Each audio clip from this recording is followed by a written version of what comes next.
Put your hands together one time. I want you to get together. I want you to get together. Hello everyone, and welcome to another Theorist to Theorist episode. It's been a while since I've done one of these, and today I have a special guest, Gary Wayne, the author of the book The Genesis 6 Conspiracy: How Secret Societies and the Descendants of Giants Plan to Enslave Humankind.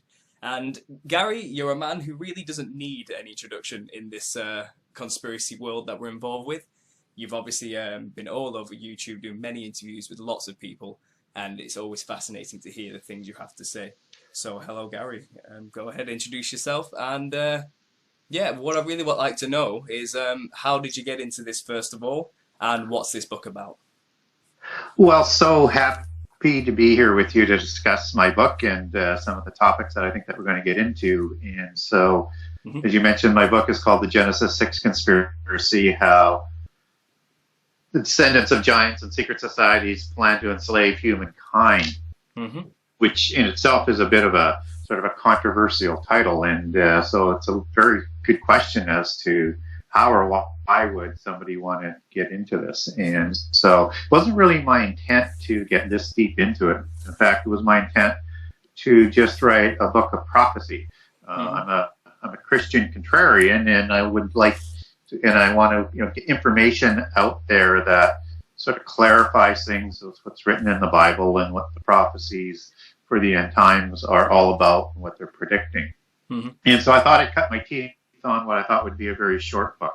So I wanted to connect what was going on in Genesis 6 with the sons of God going to human females and creating giants, and why giants show up after the flood, and what they have to do with end-time prophecy. And I just wanted to connect all of that together and do a short book and try and get published and set that up for other books. But somewhere along the road to the Colosseum, so to speak, things changed, because as I started to write the book, writing the first 10 chapters came pretty fast on a broad outline, but as I did more research, I found more and more doors to open, and so all of a sudden it went from 10 chapters to almost 100 chapters, and I could have continued to write indefinitely because there's just so much information out there and so many dots to connect. And so that's how I got involved on this, and I find the whole area absolutely fascinating in terms of what happened in prehistory and sort of those ripples and reflections that we see today. And again, a lot of that is what the book is about, and a lot of that is what I post on Facebook and do interviews about. That's right. Well, I follow you on Facebook, and you post some fascinating things almost on a daily basis. And what you did recently about Shakespeare as well was fascinating, and the relation to Francis Bacon, was it, I believe?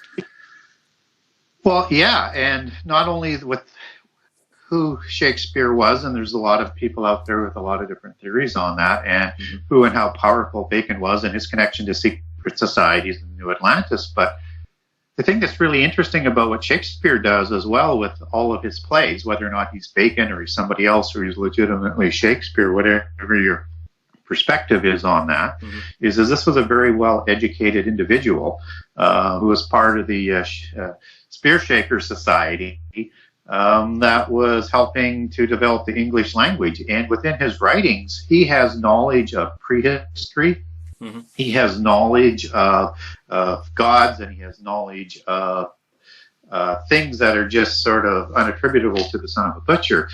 But he also gets into the occult side of it. Not that what I just talked about wasn't occultic, but there are more occult things in Shakespeare than people would look at first glance. Everything from fairies and references to giants like in Titania, King Oberon is king of the fairies out of Midsummer's Night Dream. So they have fates, they have fairies, they have genealogies, and they even have jesters and fools in Othello and Winter's Tale that all are occultic in nature and unaccounted for his education level. But he has become like an icon of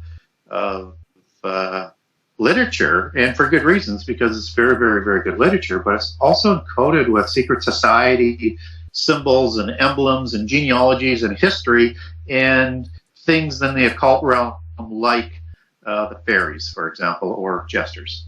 Well, of course, reading your book and researching the Nephilim myself, and many people listening will understand that the Nephilim are awash in our culture and society since the very beginning, whether we know it or not. So, you know, to find that someone so heavily steeped in the occult, like Shakespeare, let's say, is talking about the Nephilim and demons in subtle ways, is hardly surprising when you realise just how all-pervasive this Genesis 6 conspiracy, I'll call it, really is in human history and the arts itself. And of course, that's just one tiny thing that you write about on your Facebook on a daily basis. And anyone listening, go check out and follow Gary on Facebook, because it's just brilliant, fascinating, interesting little tidbits, which obviously many people don't think about on a daily basis. Now, obviously, Gary, earlier you were saying, you know, this started off as a small project, writing a few chapters here and there, you know, creating a blog that became a small book. But the Genesis 6 conspiracy is an 800-page tome, from what I can tell. And I'm only halfway through myself, up to the Atlantis, rise of the Atlantis and its permeation through history as well. So yeah, I can imagine this has been a long project which you just couldn't help but get sucked into, because it's a topic even I just couldn't help but get sucked into as you know, predominantly a scattershot conspiracy theorist. Coming at this from such a large topic. Exactly. Well, such a large topic as well. I came it from the atheist perspective, you see, and it led me to basically learning about the Nephilim answered a lot of questions and issues I had with Christianity.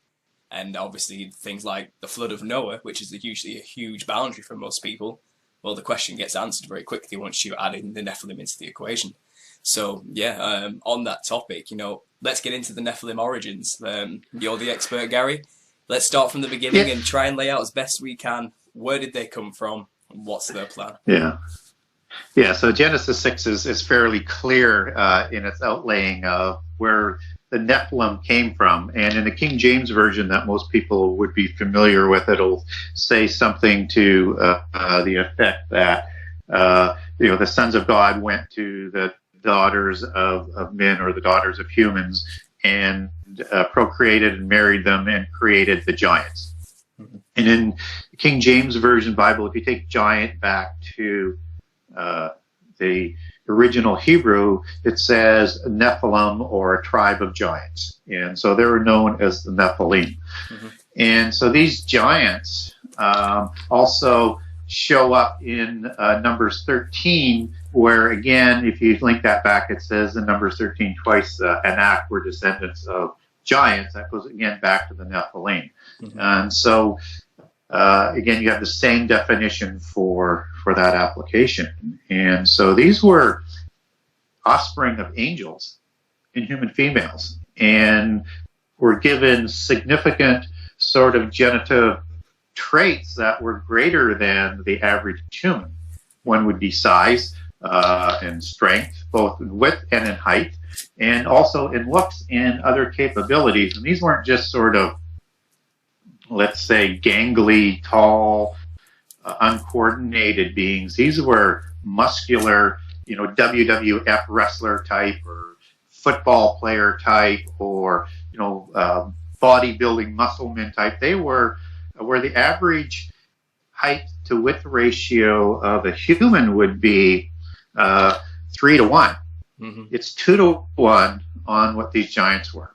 And depending on who you talk to, they were either 20 to 40 feet high, and depending on how you want to translate the book of Enoch, which I don't totally rely on because it's a bit apocryphal and has a couple different translations. It was 300 ells or 300 cubits, depending on which translation you're using. And we're not sure what that measurement of an L actually was, but if it was a cubit, then that would put them like 400 to 500 feet high. So I think that's a corruption in that apocryphal book. But they were, as they're talked about in Amos, as tall as the cedars of Lebanon, which were as high as 35 to 40 feet tall. So somewhere in that range probably would have been the original ones, and they were fleet of foot and very dexterous. So these were the same beings that are talked about in all other cultures around the world. So it's not just a Bible narrative. It's a story that's told in all the ancient cultures around the world, in their religions and in their mythologies and their legends. And so you might know them as titans in the Greek legends and mythologies. And the classic example of that is Atlantis, which you had mentioned earlier, the chapter that you're on in my book. And Poseidon is a god of the gods of Mount Olympus, and is the sort of second set of gods that are created in this world from Kronos and Rhea, and as being sort of the parent gods to the Olympian gods. And Poseidon is the god of the sea who marries a human female, just as in Genesis 6, and her name is Clymene and several other names in different transliterations and legends. And as Plato writes, he has 5 sets of twins, and these are titans, and they become the kings of the Atlantean Empire. And they have the same story as what's going on in Genesis 6. We also might know them as giants known as Anunnaki in the Sumerian history, where again they have the same sort of creation and are giants and are the ring lords and the kings of the Sumerian society, or they'll be called the Tia of India, or the Zuras, or the Zabelba of the Kishamaya, or perhaps the Tengu of the Japanese, and the Myosi of the Chinese. But they're all talking about these giants, and they all have a similar creation, and they all have a basic sort of coming to an end through rebelling against the gods and becoming corrupt and being wiped out by a flood. So I guess it seems to me like pride got the better of them as time went on. I mean, I'm curious to know what made them think they could appoint themselves as kings of the earth and leaders. Do you have an answer for that?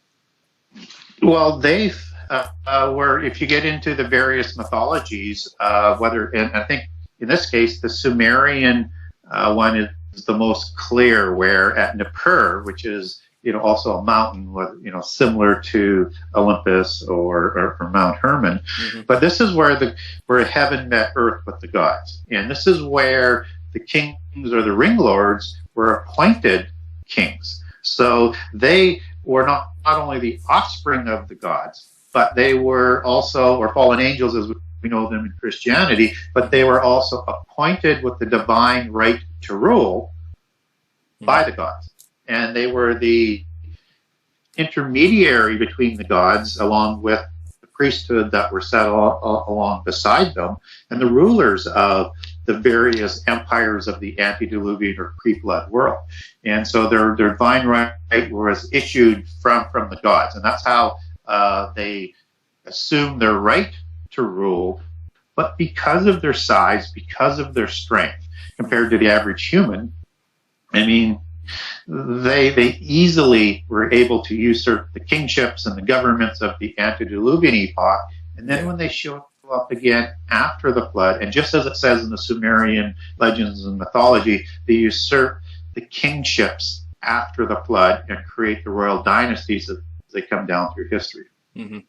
Right. Well, it's fascinating stuff, isn't it? Well, I think there is a huge distinction and difference to be made, I think, between the pre-flood and post-flood Nephilim as well, because obviously there's arguments as to how that happened after the flood. The Epic of Gilgamesh, as I was reading your book, is a good example of other Nephilim surviving the flood story through prior warning from their father gods, the fallen angels, let's say. But yes, what was the distinct differences then between those pre and post flood Nephilim? What would you say was the main differences? Was it just looks or size alone, or was it something else? Well, I think it's a combination of both. So however they survive, whether it's on an ark or with angelic or God help, or they're recreated after the flood with another incursion, what they don't have out of the gate is, or somehow on the ark is the other theory that some people have through the daughters or one of the members of the ark as being a giant. But what they don't have is they don't have that immortal spirit in them anymore. And in Genesis 6, God limits the life of humans and the offspring of the angels to 120 years. And it takes a few generations for that to take place with the great ages that they were living to. But after the flood, they don't have that immortal spirit. And as they continue to intermarry with humans so that they can reproduce and not have their bloodlines sort of corrupt into genetic defects, although they do try and keep their bloodlines as pure as possible, try and find that balance, you start to lose that sort of look, and you start to lose that sort of size.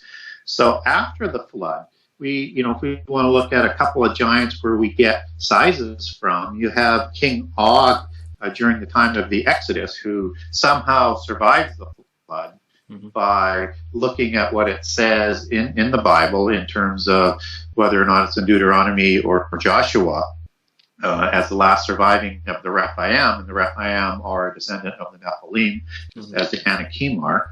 And there's many giant names, whether it's Zanzubim or Abim, and on and on and on in the Bible, of different names of these people of the Middle East that were all giants and all known as Rephaim, that come from the Nephilim. He was sleeping in a bed, depending on whether or not you're using a royal cubit or a common cubit, because the common is 18 and the royal is 21, and one would presume if they were kings, as I make the case for in my book, probably use 21 inches for their measurement. He was sleeping on an iron bed for two reasons. One, it could hold the weight of the size of this individual, because wood would break from under the weight of Og. And it was somewhere between 15 and 16 feet tall, which would probably put Og somewhere between 13 to 14 feet tall. And then again, if you're using, it doesn't matter which cubit length, if you're using the length for Goliath, he even at about 1000 BC, which is, now over 2,000 years after the creation of the Nephilim, he is either using a common cubit just under 9 feet tall, or just over 9 feet tall, and as big as about 10.5 feet tall.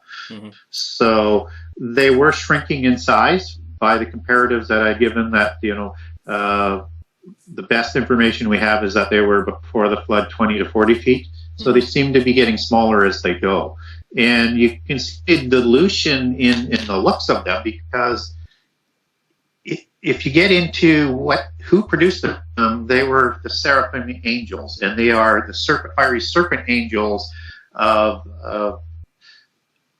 the angelic realm. And the giants that they produced look just like them. And that's why you have the serpent imagery in the antediluvian epoch, and you have dragons in the antediluvian epoch, because again, you put wings on a seraphim angel or a feathered serpent, you have a dragon, essentially. And so the Nephilim had viper faces, and they were described in some Gnostic Gospels as having long protruded chin that comes out a fair ways, and high cheekbones and slanted eyes and elongated skulls. And so if you look at, depending on the chronology that you want to use for history, whether it's 1200 BC or 1400 BC, have a look at King Akhenaten in the King Tut museums, or some pictures, or Google it, and you will see he still has that viper-like look that far after the original creation, and the intermarriages of diluting those bloodlines with human bloodlines down through time. Yes, I saw the image of that, and was it Nefertiti as well, who has the elongated skull, like a bust, a sculpture of her head as well. I remember seeing the sculpture you're talking about, and it very, very sharp features is a good way to describe it. The Akhenaten statue as well. I agree. And obviously you mentioned serpents then, these angels that mated with humans. And I believe from your book, it was the lineage of Cain that they mated with. But I believe these serpent angels are a good example, like Quetzalcoatl in North America, let's say, which was a feathered serpent god of some kind. I am curious, why do they often depict them with human features as well as serpentine features? Were they multidimensional in the idea that they could appear as human but had other form as a serpent of some kind? Because obviously when you look at Quetzalcoatl, you can see it's a serpent of some kind. There's usually a man within the serpent, kind of within the pattern designs of it. What do you think? And you also see ones that are not just this serpent or dragon image. You also see within Native American mythology and religion of like the Thunderbird type of god, and you have again this eagle god out of Hindu religion that was the enemy of the Nagas, which were the serpent gods. And then you have the Anunnaki that are depicted as ravens or eagles. And so there seems to be a few different looks to these angels of prehistory, just as in the Bible you will also hear angels being described as, with Israel being saved in the Exodus on eagle's wings and will be again in the end time. So there's certainly a relationship between more than just the serpent imagery. And as you mentioned, you also have angels that seem to have the form of a human. So if you're in the biblical narrative about Lot and Abraham and Sodom and Gomorrah after the flood, they appear as humans. And there's also a Christian argument that says that angels aren't able to produce with humans because sex is not permitted, and therefore, the Genesis 6 sons of God weren't angels; they're sons of Seth. So there's an argument on a lot of sides in terms of how this can happen.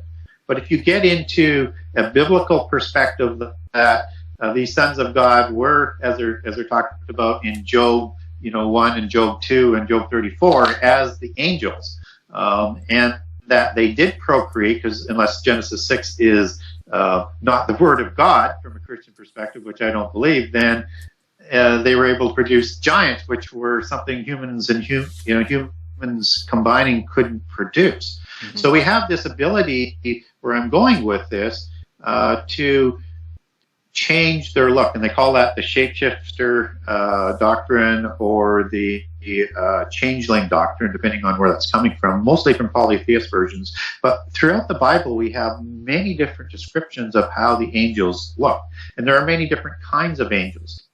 But certainly they have an ability to take a physical form in this world. And the consensus, as you put everything together out there, is that they also have the ability to choose their sex. And so when we see different forms of God, whether or not they're in a serpent form, or they're in an eagle or a raven form, or they're in a human form, or they're in a lion form, these are all either different depictions of how what their order is in the heavenly realm, and or the ability to take whatever shape that they want in the physical realm. Well, I think it's interesting as well, as obviously reading about the Atlantean idea, and was it Poseidon who was given leadership over the Atlantean Empire, as far as it was then, before the flood, of course. Was it, I think you mentioned that he started bull cults and the worshipping of bulls and idols and things like that. Is that correct? Am I right in saying that? Yeah, that would be the founding of the bull cult as well, and so or it's just curious, because obviously Poseidon's always pictured as a fish-type god with a trident of some kind, but yet he's associated with the creation of bull cults as well. So that's the idea of an angel, mimicking two different types of animals related to him. So could it be that they could take any form? Yeah.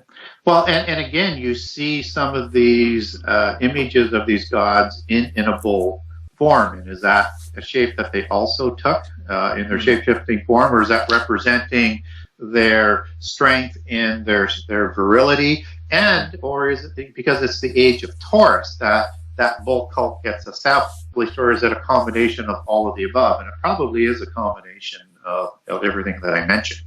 But yet you do certainly get bull type of gods that are out there, whether or not it's further down the road with Moloch, or a Quinatar, or a Minotaur. Those are all sort of bull depictions, just as Horus is part of that bull cult and bull god, even though Osiris' father is a serpent god, right? So you have this intermixing of these allegories in those ancient religions. That's right. Well, considering then that, the fathers of the Nephilim, the seraphim angels, clearly had animalistic / human chimera type features. So they were very psychedelic, trippy-looking monsters of sorts. I hear descriptions of angels having thousands of eyes all over their feet and body, and legs and things like this. So they clearly had some kind of awe-inspiring look about them. So could you imagine what their children, their offspring, would have looked like? And that's really what I want to get into today.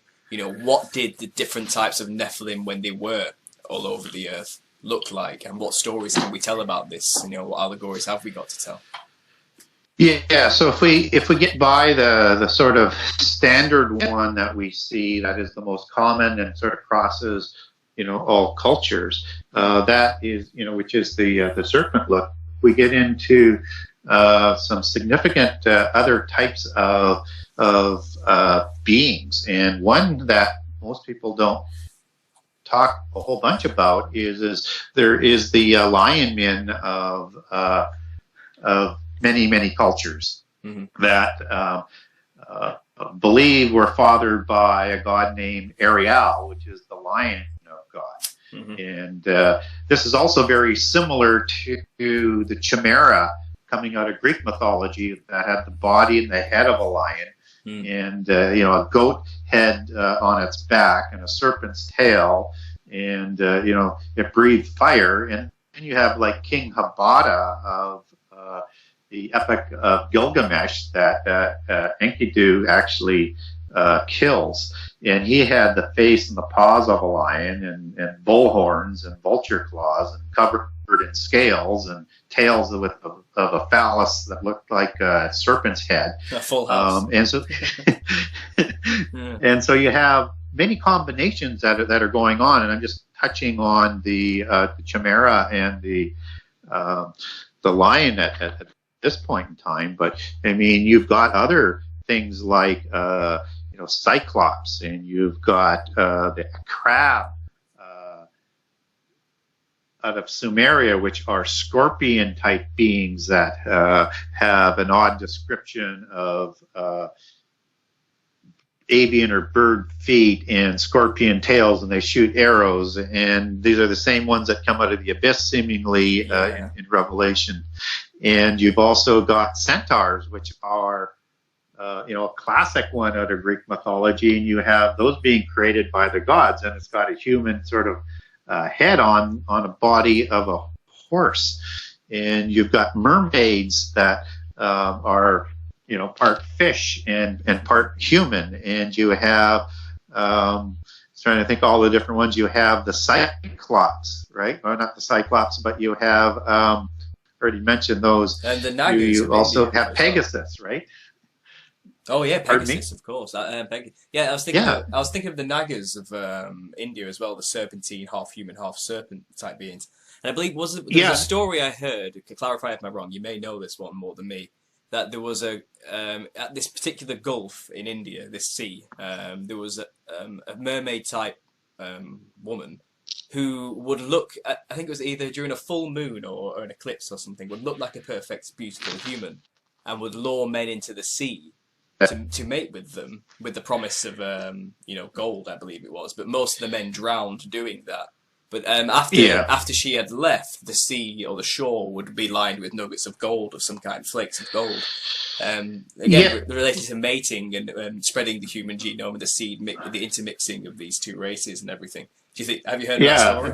Yeah, that intermixes with the siren mythologies and stuff. And sirens are also, depicted as these mermaid type individuals of the sea, and also thought to be in some others recantations to be the demons and the mothers of the original Nephilim, and that's part of their sort of punishment on this earth, to be part of deceiving humans and haunting humans through that sort of form. So, and again, and the Nagas, I mean, they also had a shape-shifting ability. They appeared as humans, and they also appeared as serpents, and particularly the cobra, as opposed to a regular snake, which would be sarpa. So they, the word naga actually means cobra. So a specific type of naga, and they also, as I mentioned, that eagle king that was their enemy, that was the Garuda in the Hindu and Eastern mysticism. So, all of these things tend to have a similar sort of history from all around the world, and they all sort of go back to the same sort. Just as the Nagas produced demigods, and they also produced with with human females, and creating various types of serpent type beings as well, not just any one. And of course, you get some very strange looking beings out of Eastern religions, like the elephant-headed god or being or hybrid, whatever you want to call it.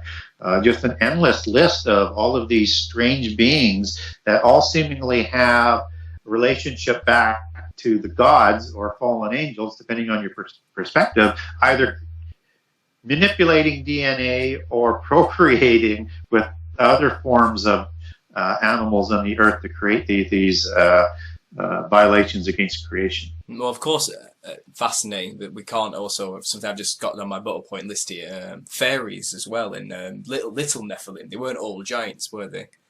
Could you expand on that a bit more, and that topic of Nephilim and where they may have come from? Yeah, so I look at the little people that are part of the fairy culture, and there's 4 different classifications of fairies as being part of the same Nephilim story, and that these fairies were just another creation of beings in the antediluvian world. And they were, of course, let me just backpedal here just a second. Let me go back to the 4 classifications. So in the fairy religion and culture you have, or the fairy faith, you have the original fairies coming from off planet somewhere, led by a proud fairy or angel who rebelled. And so that's the first classification. And then you have a reproduction with humans, as in the 𝐷𝐷𝐷𝐷, and where that sort of springs from as another form of Nephilim, with these demigod giants.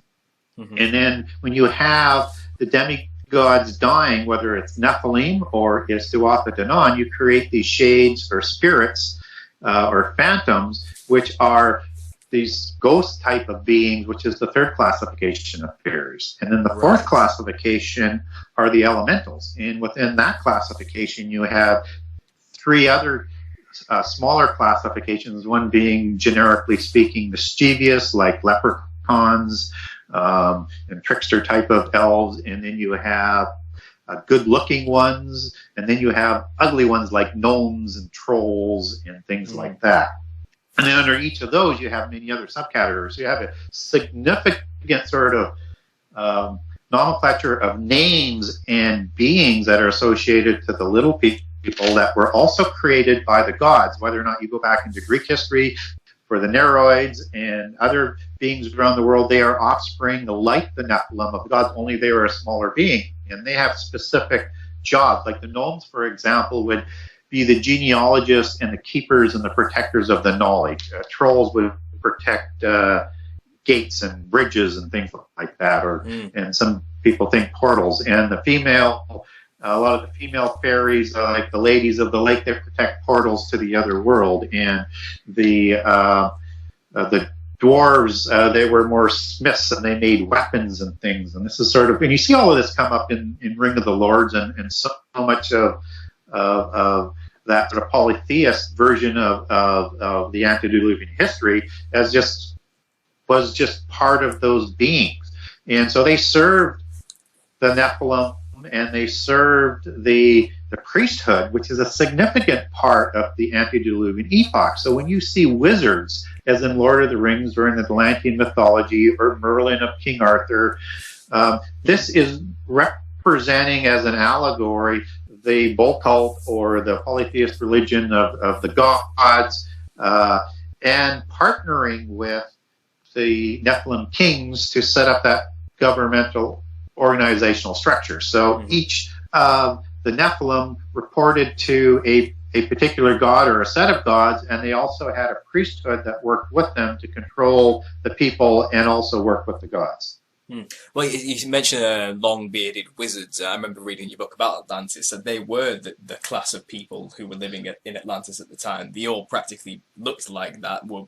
They aged brilliantly, and they were wise. And they knew a lot about everything. The 7 sacred sciences passed down, the secret knowledge, passed over. Yes. And obviously, it was you could describe it as a golden age. Many people have, a time where there was no pain, no suffering, and just time to follow every man's desires and thoughts to their end with no consequences, essentially. And that was essentially their downfall. And this wizard class, it's I believe after the flood. I don't want to butcher this, so sorry, but if I do, but I believe was it the knowledge of that Enoch had proliferated throughout the peoples of Cain's progeny. He preserved the knowledge during the flood by putting it in hieroglyphs onto pillars, and those pillars were then found after the flood, and the priesthood and the knowledge continued through, from Atlantis through to the age we have today, post-flood. It's essentially correct. And in that version, it's Enoch not only, and it's actually, and then the Masons have two stories. One, Enoch makes the pillars, and one, some of his descendants and his children, Lamech and Tubal-Cain and such, were making these pillars that would put the knowledge on. And the location of Enoch's 36,525 books stored in 9 vaults, stacked one on top of each other below the pyramids. This ancient knowledge is also known as the pearls of wisdom and other allegories. It's the treasure at the end of the fairy rainbow. It is knowledge. It is the emerald tablet. It is the Shatia.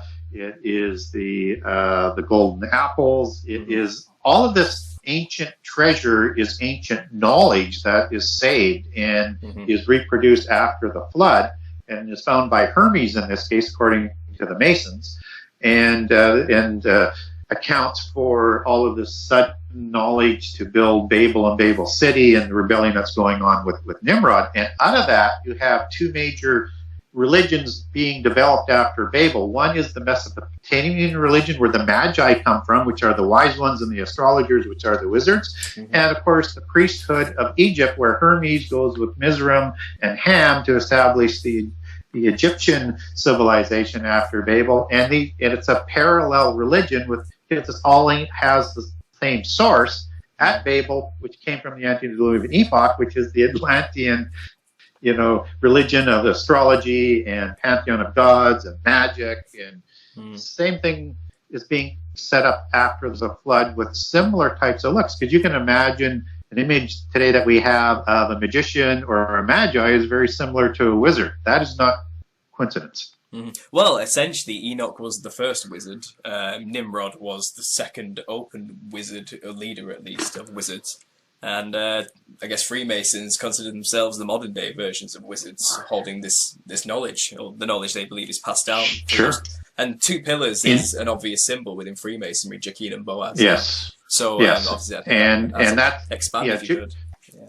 Joachim and Boaz is sort of a lower allegory of the 2 pillars. And as you get to the adept level, you understand those are the pillars of Enoch or the pillars of Lamech in their legends. And you're passing through those pillars as you're climbing up these stairs into the different degrees of knowledge. And so that's what that sort of really stands for. And Nimrod, he isn't really the wizard here. But I'm going to come back to that just in a second. But I want to connect the word craft. So if you're in secret societies and the Masonic order, you're in the craft. And so this is related to, obviously, witchcraft, which is the Druidic religion, which is, again, completely related. And, today and over the last several hundred years, many of the Masons are also witches. They went sort of back and forth because it's the same religion and the same belief system. And if we look at who Nimrod was, he was the son of Cush in the Bible, but he somehow rebels and becomes like a Gibram, which is very much related to a Nephilim, at least as in terms of a tyrant, and perhaps even changes somehow, perhaps even with this knowledge. But there's nothing definitive there other than we know that he rebels. And the Masons now claim him as the first Grand Master of Masonry after the flood. And he writes the first constitution and starts to utilize the 7 sacred sciences with the building of Babel City and Babel Tower, and again doing that to honor the gods as they did in the past. And Hermes fits in because he finds this knowledge, brings it back, partners with Nimrod, and of course Hermes now is the priesthood. just as he is considered a religious figure of polytheism as it comes down through either Greek or Egyptian or Mesopotamian mythology and religions and history.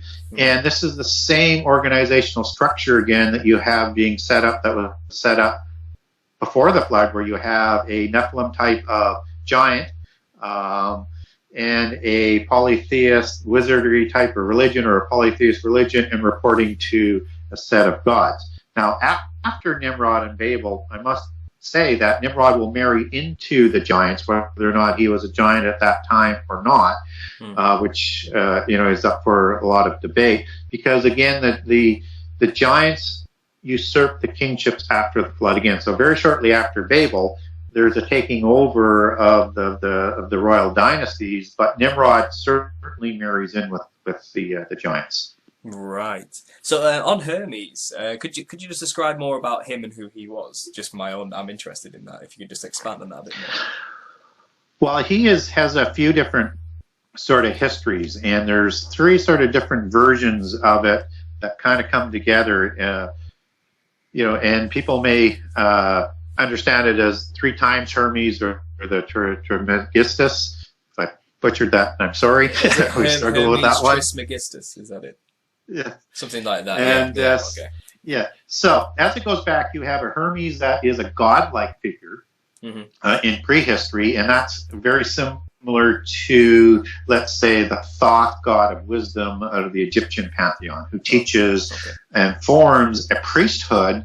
And this is called, the 𝐕𝑑𝐷𝐸, the followers of Horus, the companions of Horus, the 𝐕𝑑𝐸𝐿, the 7 sages, the Naga priesthood. It's that same sort of ideology that's going on here, where the gods will create this priesthood of bloodlines, which are kind of like another religious bloodline as opposed to a military bloodline that the Nephilim are, to house the knowledge and to develop the knowledge. So that a god who produces that sort of priesthood. The next one is that he was Enoch, son of Cain, in many of the histories as it takes back to it. So it's an individual in the antediluvian epoch, whether or not he is human or he is demigod.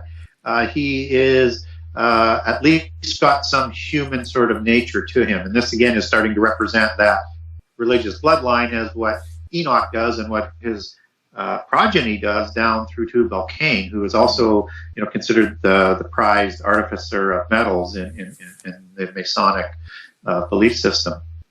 And then you have a couple of individuals after the flood, one being Hermes, that's talked about at the time of Nimrod, and begins the development of the 7 sacred sciences and polytheism again after the flood. And then another one that's later on that is related more to the development of alchemy in Egypt. But these are all combined into that thrice greatest Hermes. And so I think there's a couple of things going on. I think there is a specific god. I think there was Enoch, and I think there was somebody after the flood. So I think there was 3, and it's all been sort of enfolded into one sort of ongoing mythos. Perhaps it's like a spirit of Hermes that goes on through generations and throughout time, and usually embodies this priestly class who harbors the sacred knowledge for their own gains and purposes. And that spirit of that is so fundamental and constitutive to their belief system.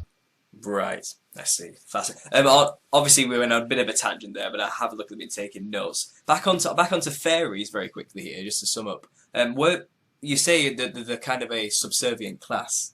They were kind of slaves to the Nephilim themselves. So obviously, all the Nephilim didn't get on all the time, happy and lovey-dovey like brothers and sisters. There was a strict pecking order with these people, and these lower, smaller, weaker Nephilim, it seems to have quite menial tasks of, like I said, guarding gates and bridges and like I said, portals. Yeah, portals. So basically, they were just the guards. They didn't have to think much in what they did. I've heard stories, of I'm not sure. I think it was around the Philippines or Indonesia, perhaps. I could be off there, but in that general area of the world, there's a story of a tribe who had to deal with very small, big-mouthed, red-haired, blue-skinned things that were cannibalistic and actually stealing children from the villages and eating them, babies specifically. And also they were luring women into the forests, raping them and then sending them back out pregnant, back into the village. So the people made a deal with them and said, look, we'll give you food on a regular basis if you stop eating our babies, and they agreed. And then, sadly, very quickly, they broke the deal, stole another baby, and this tribe went to war with them and completely wiped them all out. And that's kind of their oral tradition to spread that story. I don't know if you've heard it or not, but that's something I've heard before.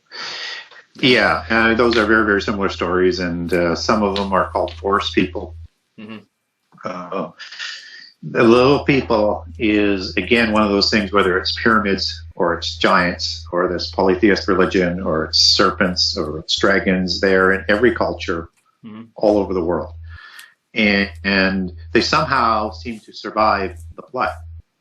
And in one of the classifications I mentioned, under the gnome classification, where, they're involved genealogies and knowledge, they're also involved with antediluvian technology. Right. And so, out of, kind of your neck of the woods or island, I mean, there is a tradition of fairy abductions, and they come through fairy shays or fairy mounds, and they have flying machines and great technology, and they kidnap people for a fortnight. And I actually include one of these fairy abductions in my book as you get further into it. And the description is identical to what we would know as a gray alien today. And of course, they're doing the same thing. Yes, I was going to mention that. I have alien greys, and I was going to ask you where do they fit into this, Gary? You've read my mind. Can you? Yeah, and so, again, in the alien mythos, there's many different kinds of aliens, and I've described one, which would be like the grey neighbors that they would be called in Scotland, for example, as I recall. And so this is one classification that have flying machines that come through portals, whether or not they're under the waters, that are guarded by fairies, fairy women, as I mentioned, and are sort of kept alive in stories like King Arthur, or the fairy shays or the fairy mounds or fairy dolmens, because dolmen means portal. And these are sort of mini Stonehenge buildings all around the world. And you can Google dolmen, D-O-L-M-E-N, fairy dolmen, and then you can see pictures of these all over the internet. And so what I think is that they are definitely one aspect of the alien mythos, and it's also why they're kept alive in so many other non-Christian sort of literature and things, and whether or not it's in Shakespeare or it's in The Ring of the Lord, it's because these were beings that were in the antediluvian epoch, and again, somehow they survived the world, either off-world, underground, with God's help, or with technology. When I say gods, I meant small g gods, plural, to survive the flood. But you also have serpent-type individuals, right? You have the lizard people. And again, is this some sort of, but they're not giants, right? They're just, reptilians. And again, is this somehow the gods or the fallen angels saved some of the original serpents that were in Eden before their fall? Because we understand that these serpents were a very intelligent being. And in Genesis, they're a crafty, intelligent animal. It could speak. And in other accounts, out of Gnosticism, for example, they're as big as a camel, and they could do all the work for humans. And they were, before humans were created, they were sort of the king of the beasts. And so they're lured into bringing down Eve through eating, and with the help of Satan, to eat from the apple. And then you have the wings and the limbs and the feet taken away from this being, and it becomes the snake that is slimy and crawls on the ground that we know before. Before that, it's very much like the reptilians in the alien mythos. So again, were some of those actually saved, or are they just sort of part of an ongoing mythos? Because again, it's hard to prove that there are actually aliens, even though there's so much going on. But this is a very wide group of beings in this sort of alien mythos. And you also have angels, fallen angels, not angels, but fallen angels and demons as being part of this mix of this alien mythos. So there's different levels of these aliens. And from a Christian perspective, and I'll write a little bit about the book, I expect this is going to be part of the end time deception. And that it would not surprise me that there are these actual beings that somehow survive, just like other Nephilim survived after the flood. No, yeah, I agree. When it comes to aliens, reptilians are a common reoccurring theme. You can't talk about aliens without talking about reptilian shapeshifters. That's a huge topic in the conspiracy world as well. And obviously, I've always seen in many films and references, there's a film called Midnight Meat Train, which is quite dark, which is specifically about reptilians living underneath cities in their own tunneled systems, in which people have made a deal to sacrifice or give them food in order for them to not come to the surface and, you know, take everybody out. That's obviously quite a Hollywood dramatized version of the same topic, but the idea that they're subterranean means they could have easily survived a flood, let's say. And obviously when it comes to alien greys, as we call them today in modern day era, if they are just fairies of the past, they would have had spaceships and crafts made of light like we see them often today in UFO sightings, probably back then as well, so it would have been easy for them to just ride it out in the sky, you know. Whether or not they are, what if they're allowed to survive, you know, if this is God doing it, I couldn't say one way or the other. Obviously the evidence is there that they've been there throughout history as well. Yeah, fascinating subject. Obviously I am inclined, like most researchers in conspiracy, to believe that it's either demonic in nature when you see a UFO manifest today, because they seem to be related to light more than anything physical. It could be a fallen angel manifestation because they can be physical and non-physical. Yeah, and they have the ability to shapeshift. Exactly. It always seems like UFO sightings, I've seen a few myself, it's a shape-shifting light of some kind which seems to swim through the air like it's water, like a fish would. Yeah. So it's organic in some respect. It's a living organism in some way. Well, how come? Why they manifest? Whether they're physical or spiritual. Obviously, the Nephilim disembodied spirits are now demons. Are they coming back? You know, I don't know. Well, and it can be both, because you know, if you get into, you know, Jude 1:6, it talks about these angels that reproduced with human females in Genesis 6, that they left their habitat, they left their place in heaven to do this, and that word is oikoterion in Greek, and that's a dwelling place for a spirit. Right. And in 2 Corinthians 5, it talks about putting on the clothes, and the only other place where oikoterion comes up again in the Greek of this dwelling place for the spirit, where they're going to put on different clothes. And so it seems like they have an ability to be spirit in this world, or put on the clothes of the physical world in any sort of form that they want, in that changeling sort of doctrine that I talked about.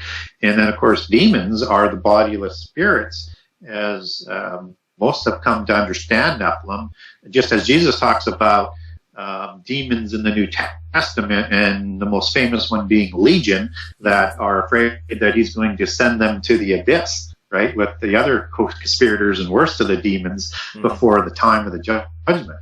And so we know demons are real, and they have the ability to possess. And so there's a difference here. And as you get into different aspects of the occult to understand this, whether it's the alien mythos or the occult, it's that you have an avatar process and you have a possessing process, and they're a little bit different. So an avatar process is more, I think, implemented by a fallen angel, where it doesn't need a human body, but it can use them. But possession is generally done by demons, and all sorts of horrible, ugly things sort of manifest in the body. And they don't necessarily have complete control of the body, but it's not sort of this same understanding of what an avatar effect is. And again, that could be a different process of the different types of individuals, because demons are the bodiless spirits of the giants, and fallen angels are still very powerful beings. Well, in terms of demons, it's a common subject on my channel anyway. It's something I like to study deeply. And I think it's understood, obviously, demons are persons without bodies, so the disembodied spirit of the Nephilim.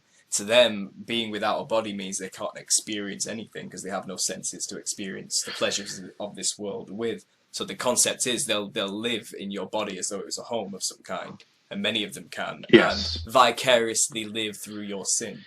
They'll experience Well, whatever you experience through your absolutely. senses, And as they guide humanity in whatever forms of possession and contact that they have, and there are several, or many, they seem to be pushing us in a direction where we are going to either create clone bodies or transhumanism bodies or bionic things so that they can actually have a body of their own. Because as you correctly stated, is that because they're not allowed into heaven, demons, and they're confined to the earth, and their original bodies died out, as I talked about in Genesis 6.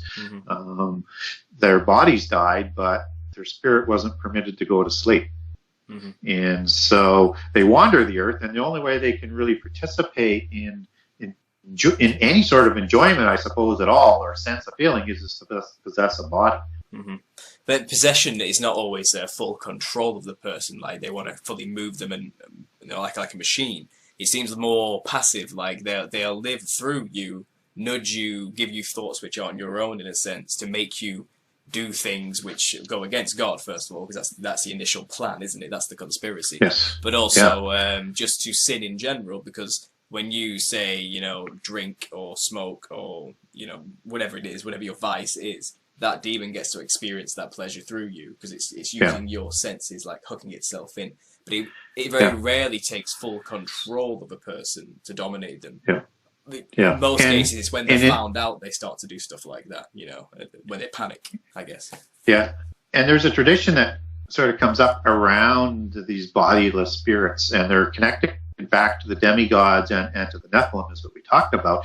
And we might recognize that, or people may recognize that as in hero worship that evolved in the Greek tradition, where the ancient hero, which is a titan, and again, a reflection and an allegory today used by superheroes, of these demigods whose bodies died, but their body didn't go to sleep. They would go back to their original realm or kingship or wherever they were from, and they would haunt the people. And they used to do rituals and sacrifices to appease this demon spirit and to leave them alone.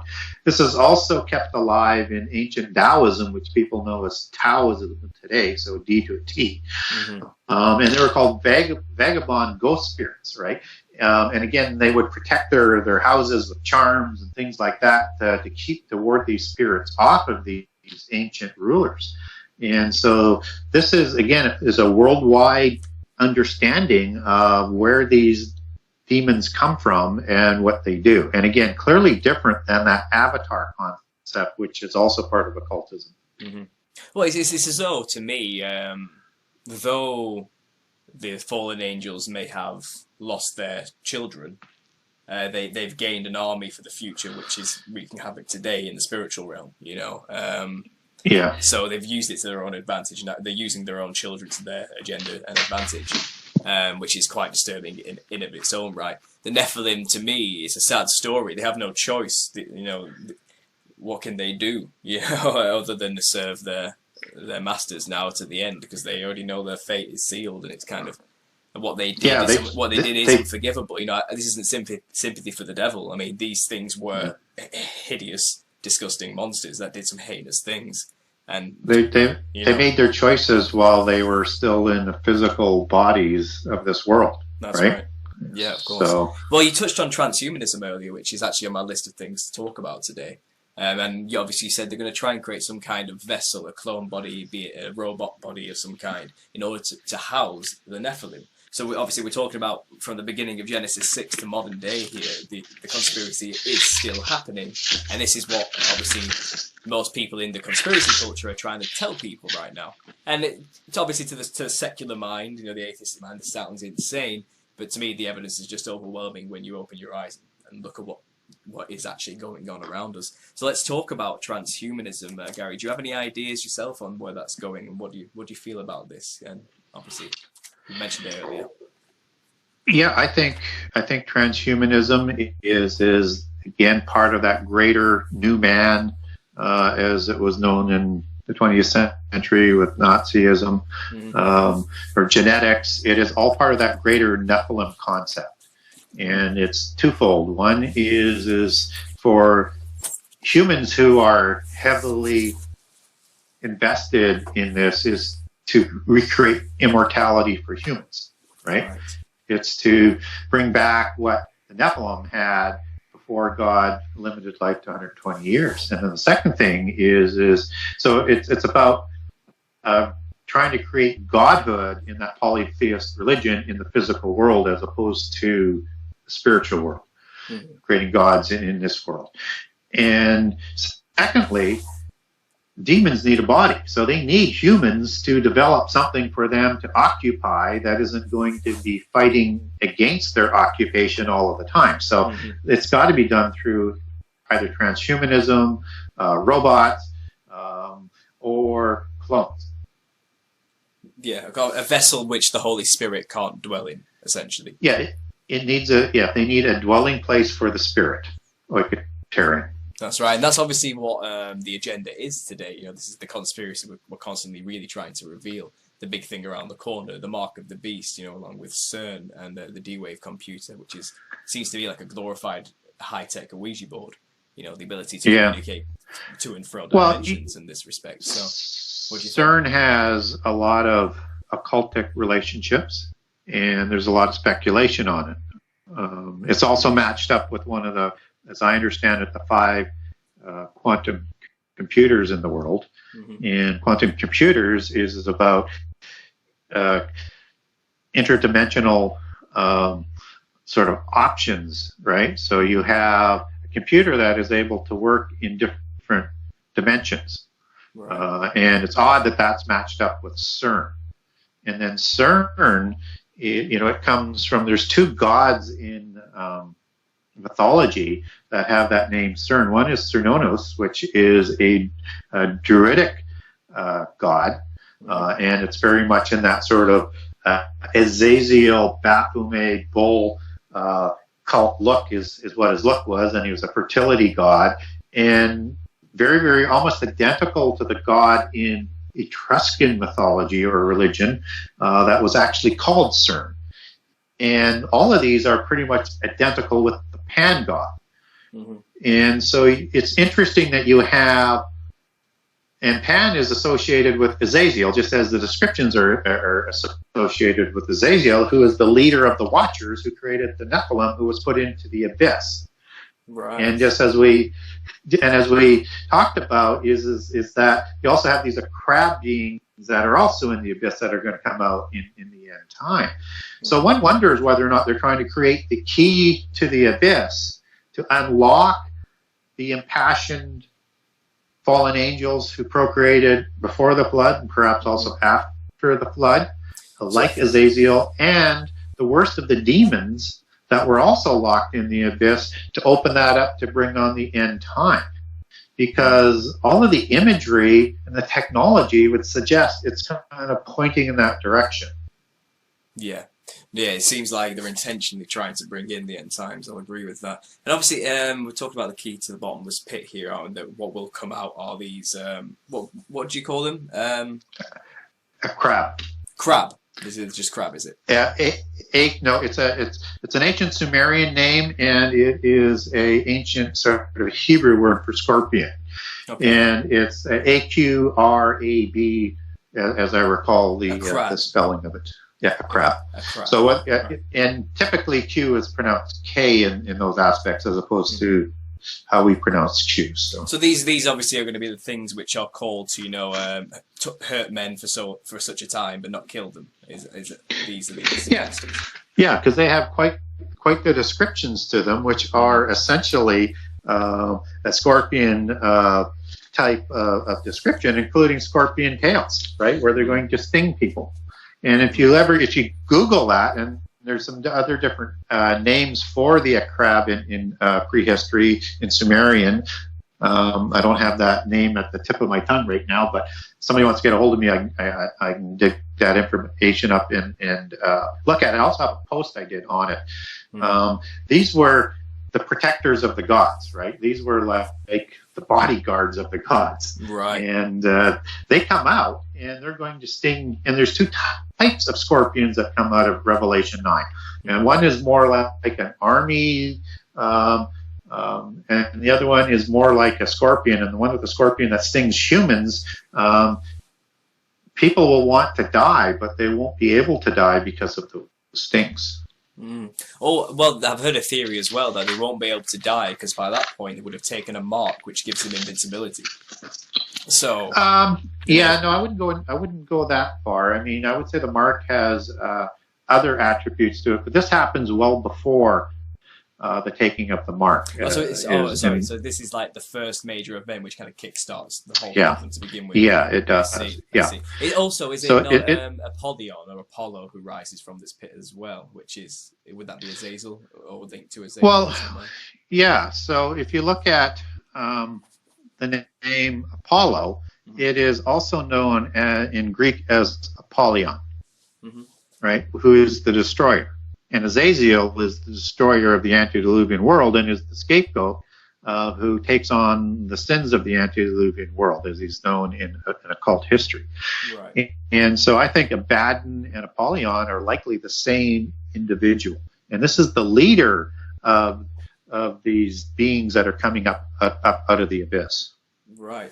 So CERN then, if 𝐕𝐴Z𝐿 or this Abaddon or Apollyon is the father of this Cernunnos or CERN, this child Nephilim CERN, which is worshipped as a god, are they naming the very thing they're going to try and do to open this portal as their own, like they are their children, we are the children of trying to release our father from the pit, essentially?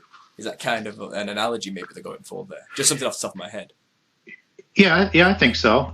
But also understand that the forces that are driving this technology, and if they are trying to create a portal to open up the abyss to bring on the end time, their belief system is a little bit different than what a Christian's or a secular belief system might be, or perspective on this. Everybody looks at like, who would want to bring on the end time? Well, these people want that rendezvous with destiny. They want that showdown to fight for their freedom. So they want to bring back their partners to bring on this end time, this showdown with the God of the universe, to try and win their own realm. And they believe they can win. That's incredible hubris. That's pride beyond belief, isn't it? Well, obviously, I think many people who work for CERN as well may be ignorant too, and actually more have just an atheistic, scientific kind of mindset, and very productive people. So they just concentrate on their work and getting the job done rather than the morality behind whatever it is they're doing. So I think there's that to play as well, isn't there? But the leaders of this obviously symbolically have already spoken with their words and their names what they're actually trying to do here. So how that breaks down is that if you're a fallen angel and you've already lost the rebellion before, and you know the omnipotent power of God, you know you can't win, right? And if you're a demon who are the offspring, you're going to know the same thing, because now you've been trapped for a very long time. So all they're trying to do, and certainly when Jesus in 1 Peter, he goes into the grave, when he's in the grave at the time of the resurrection, he speaks with these individuals, and he's there to tell them that the rebellion's over. So all they're trying to do now is to mislead as many humans as possible to bring them down with them, because their fate's already been sealed with the rise of Christ. And so what is going on here is that they are deceiving humans to believe that they can win, and that they have to fight in this rebellion, just as you've got an interesting alien mythos allegory with Star Wars. You have the rebellion fighting against the dark lords of the universe, and that's the inverse sort of allegory of what we're talking about here, that humans are going to have to unite to win their freedom away from this oppressive God of the Bible and to become gods in this physical world. Well, ideologically speaking, I think there is a rise in atheistic New Age socialism, I guess is one way of describing it. And the youth themselves are kind of going that way of ultimate rebellion against authority and cultural norms, and the hope to kind of break down everything that already exists for a more, down with traditionalism, more postmodernism. Let's deconstruct everything and break it down to nothingness and ultimate nihilism, essentially. And obviously, with a revealing of the Nephilim once more, I think that many people, especially my age, around 20 to 30, are kind of primed and ready to receive some kind of alien or something. It's anything bigger than themselves, let's say. And they aren't looking at it like a Christian looks at it. Like you said, they see it as finally something interesting is happening and they're going to save us from ourselves, not knowing we already have a savior who did that for us already, and this type of, again, the misleading of many. I see it happening, and obviously there's nothing we can do about this. It's prophecy. It's going to happen anyway, and the world is going to crumble away. I mean, do you have any opinions on this, or also some advice for people who struggle with these concepts? As someone who's had to think about this for a long time, Gary, I'm sure. Oh, absolutely. And I have respect for people who have asked hard questions and have done research and have made an informed choice, whether it's a correct choice or an incorrect choice. They understood to make a choice and what they believe and what they're going to try and do about that. Mm-hmm. Trouble is most people don't do that. Most people are just they go along with the flow, and they don't ask these questions, and they're easily deceived. And I think my advice for people is that you have to ask hard questions, because there's so many superficial pieces of propaganda that once you get underneath it, you either find two things: A, it's meaningless, or B, there's something more going on. And unless you get there and continue to ask those questions, you're going to be easily misled. And in the end time, it's a specific generation that is predisposed to be easily deceived. Mm-hmm. And even the elect will be deceived if that were possible, and apparently it is. So we won't even be able to trust our spiritual leaders to a certain degree, because many of them are going to be deceived or are already part of the spurious forces as moles and are going to be trying to mislead us. So the propaganda, the brainwashing, and the manipulation is huge. And the only way that you can break loose and wake up is you have to start to question things in a logical and critical way. Mm-hmm. And people think that that's what they're teaching people in university, but they don't. They're not teaching them to ask critical questions. Mm-hmm. They only ask critical questions with one specific bias. Mm-hmm.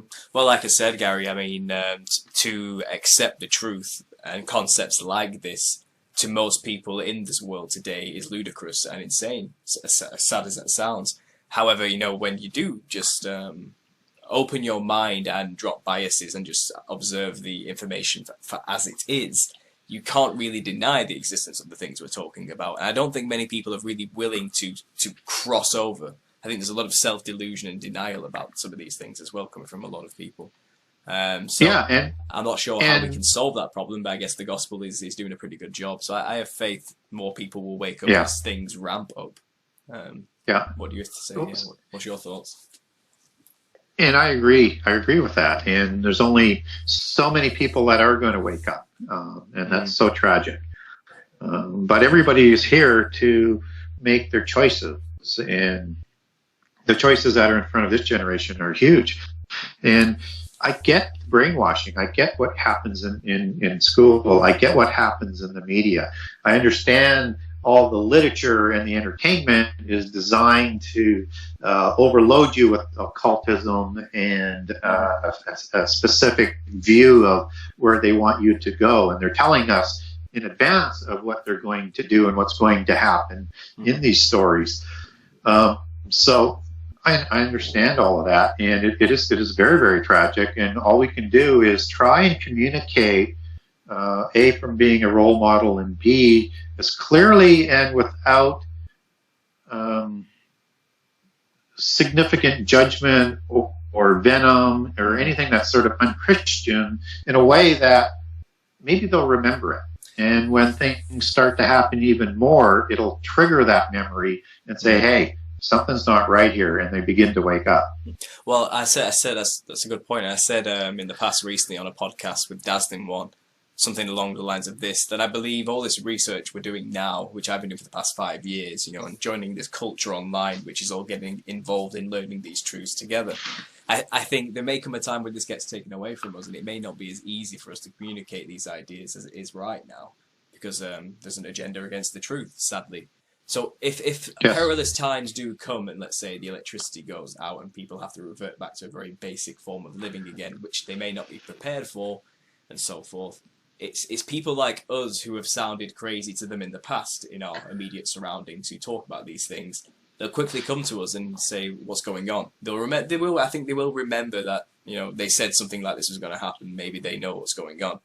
And I think all this time we've spent researching and learning about these deep concepts and sharing our ideas is just to prepare us to tell people when the time comes what the truth is, because there won't be many people who know, and there'll be a lot of people looking for answers and terrified of what's actually going on around them. And if we can be there to calmly make sense of their situation, and give them context to what's happening to them, hopefully it won't send them as insane and deluded and as evil as predicted, you know, like all the movies have programmed people to be violent and vicious and every man for themselves. It doesn't have to be like that. Won't be like that. I mean, the deception will be so good that people will choose in that direction because they are expecting utopia and godhood.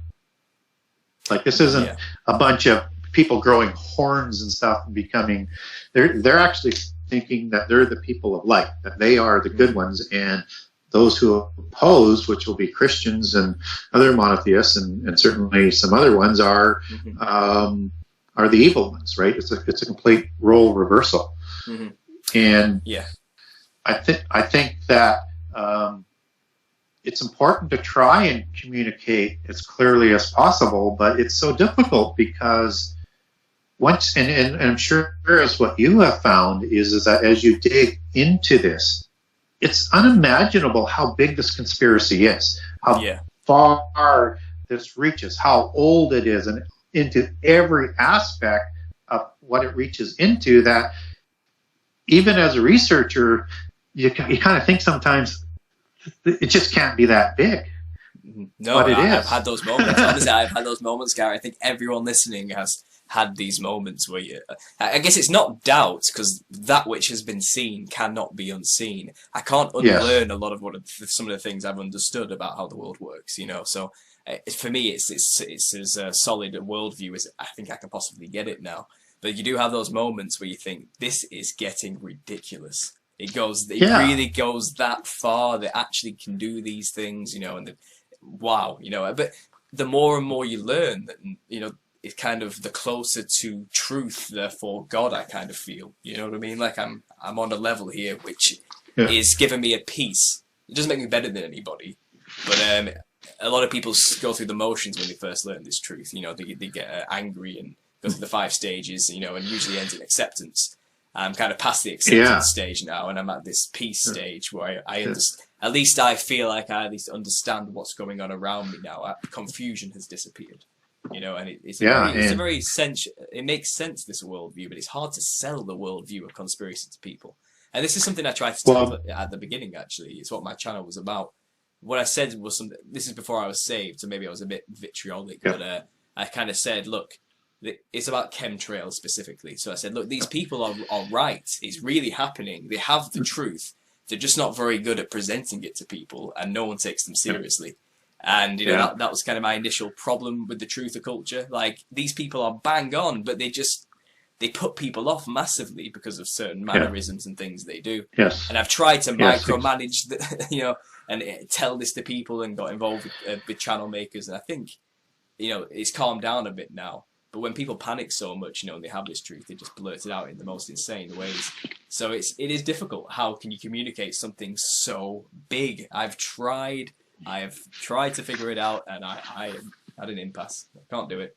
So maybe I'm not supposed to know it all and be able to say it all. I think we all do that together. Yeah. That's kind of well. I think we all do it together, but I would, suggest that people from out of the gate on this is it's so big you can't explain it all in one sentence, let alone 1 hour or 2 hours. No. But if you are actively communicating this, what you want to be able to do is just have them come back and to read more about your work, mm-hmm. or listen to you more on interviews, so that you invite them in to want to learn more, because what you are saying does make some sense, and you don't sound like a crazy person, and you don't sound like you're making things up, and that you base everything on proper research. Mm-hmm. And again, in my book, I put all of my sources there, so people can verify what I'm saying or not. So it has over 120 pages of endnotes in it. And so when you do that, you can extend the conversation, right? Because if I were to start off, and I'll give one example here, is that, when we talk about Enoch, son of Cain, as opposed to Enoch, son of Seth, he inherits the seven sacred sciences from Adam that was taught in Eden. But what he does now is he's going to pervert these sciences to create the mystical religions and secret societies to develop it, to do some certain goals, which would be to not honor God for anything, to develop these sciences in a way God doesn't want you to develop it, and to lead people away from God. Mm-hmm. And now say that is what the Royal Society was created to do, because they're created by Freemasons and Rosicrucians, who are all part of this ancient belief system. Mm-hmm. And that's exactly what science does today. And also to honor was the fourth thing, to honor the pantheon of the gods, and to build things in honor of the gods, and to do things. That's exactly what science says today. But if you just go from A to B like that, mm-hmm. you're going to sound like a madman. Of course. Well, I've learned this because the idea was that how do I give an elevator pitch for conspiracy and the truth? Like a quick, if I had 30 seconds to explain it to somebody, how could I do that? And it's just, it's impossible. You've just mentioned something there, of course, which is a very important part of the puzzle. But the context to understand what any of that meant, it takes years of research and reading to know who these groups are you're talking about, and why they would have certain intentions and what they believe. And context is something many people lack with something that's been hidden. They don't call it the occult for nothing. So yeah, deep stuff. And I think we've been going for an hour and 25 minutes, and I have a few things I have to talk with you about, Gary. And it's about the jesters and clown connection. Something and people who follow my channel will know about. It's a series I have going, where I've found archetypal similarities, symbolically speaking, for the clown, the westernized image of a clown, and even many Eastern versions of jesters and clowns are very reminiscent of descriptions of the Nephilim. Do you have any thoughts or input on that idea of the jester, the clown, the Venetian mask, let's say, and things like this? Where do you think that came from, that symbology? Well, I think you're probably an expert in this area, and for me, it's kind of a off sort of shoot area, which I find fascinating. And but yeah, definitely this whole clown, trickster, jester, joker, fool allegory mm-hmm. is directly connected with prehistory and the religions that roll down through history, mm-hmm. Through magic and other forms and rituals and occult rituals, and is part of that whole spurious system. And again, it is a global-wide phenomenon. It's not just a European one. It has a European flavor, but whether or not it is in, let's say, native North America, you have medicine men. Mm-hmm. You have shamans around the world. You have magi. These are all sort of similar orders, mm-hmm. and all take their roots back to the same level. So I'm not sure quite where you'd like me to go with this, but what I will say is that when you look at theater masks or clown faces, you have some commonality here. You have like these white background faces, whether it's the whole body or it's just the face, and some of them are very demonesque. This goes back to a reflection of the demon that's within, and whether or not that's a possession or it's an avatar, which is all, again, part of the spirit of the trickster, as it goes back into prehistory. This is a reflection for the most part, when you see the evil sort of clown sort of look of a demon, right? Or the mask that they have in Chinese theater. And in India, you have the same sort of look in some of the statues.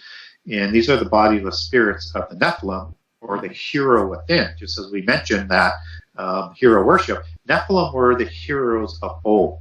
They were the famous ones of renown.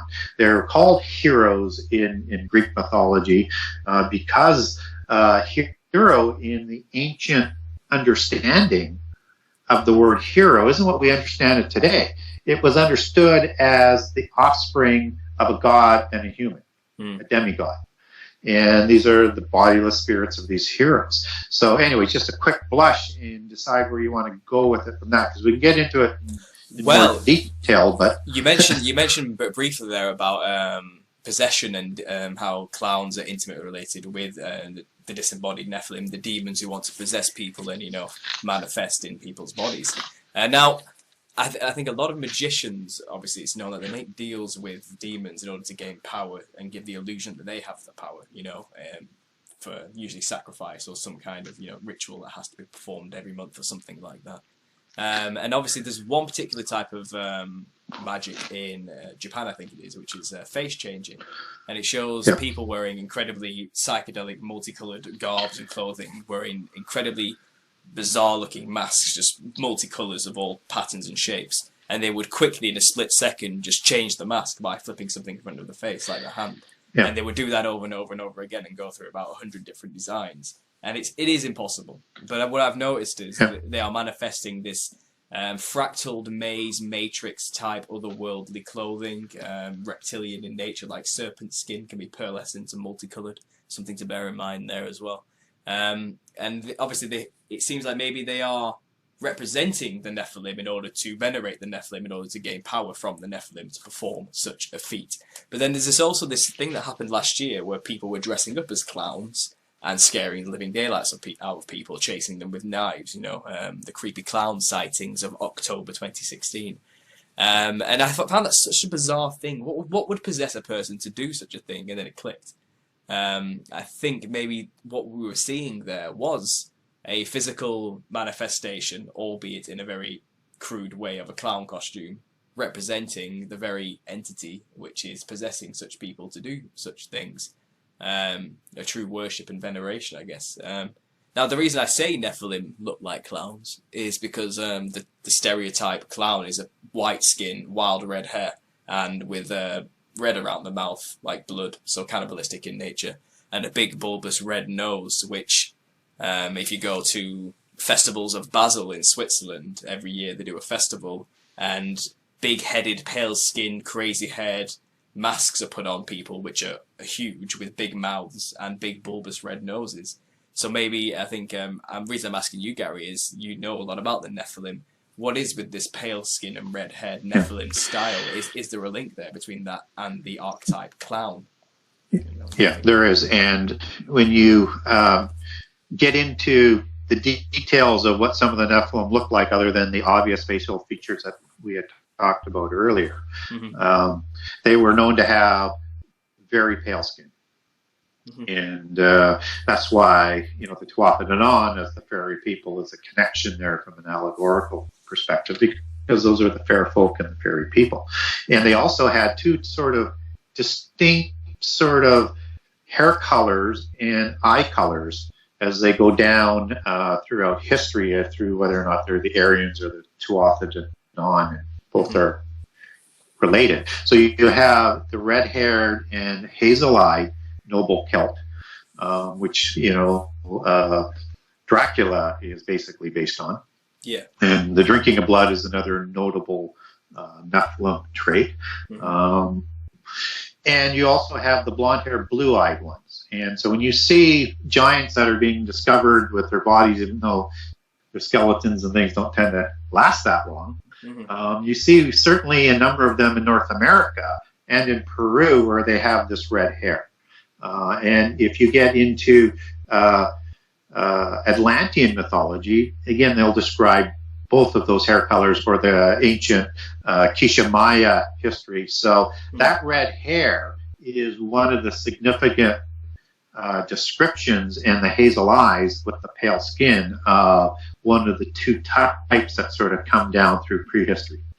Yeah, brilliant. Yeah, obviously, thanks for saying that. It just gives me more things to talk about in future videos. You know, about specific examples of them with red hair.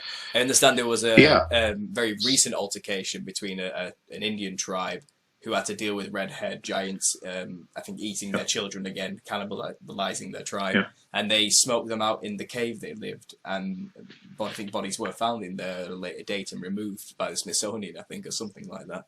But that's a recent case of an altercation with Nephilim, which may still be here.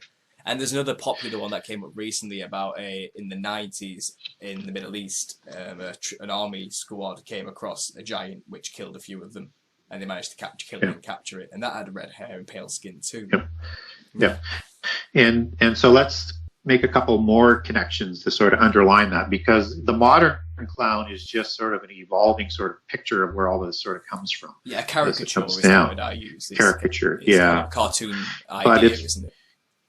As I mentioned, it's rooted in the trickster spirit of prehistory, and that's why it's related to jesters and jokers and fools and shamans and magicians. But I'm jumping forward there, but it's rooted in the spirit, which is of the gods, demigods, and heroes, right? And as I talked about, they have a spirit that's within them in this occult sort of nature. So they're either being possessed or they're avatar, and they were all tricksters and shapeshifters and or monsters and givers of knowledge, right? And creators of chaos. Now, what's important about all of that is that when we look at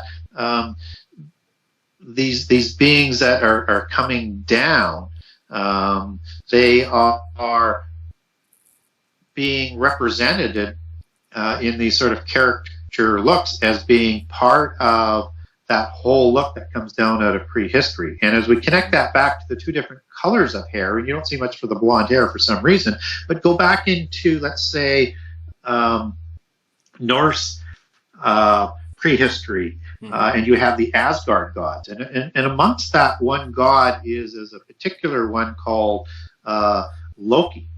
And Loki is a giant from Jutland, and he's included amongst the Asgard gods, and he is a trickster god, and he is a shapeshifter. And you've got these shapeshifter gods and trickster gods all over the world, and some of them include Hermes and some of that as that sort of god, as one of those aspects of them. Prometheus, Set, Sinwang, Vela, Anrita, Lug.